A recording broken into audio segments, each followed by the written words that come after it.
Welcome to a Foxy Tech Tips tutorial on starting a focus session on Windows 11.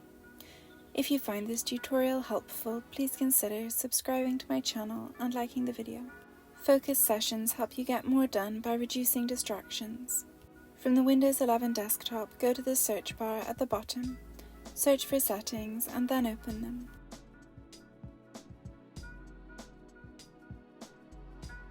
In Settings, select System from the left sidebar.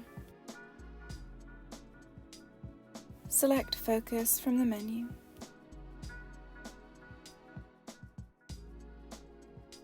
You can choose the time you want to focus for and then click Start Focus Session. The options below apply to what happens during the focus session.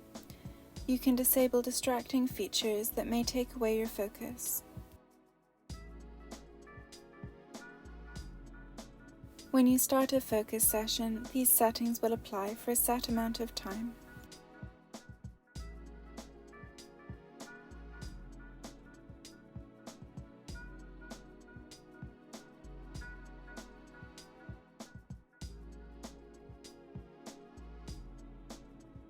And that draws an end to this tutorial.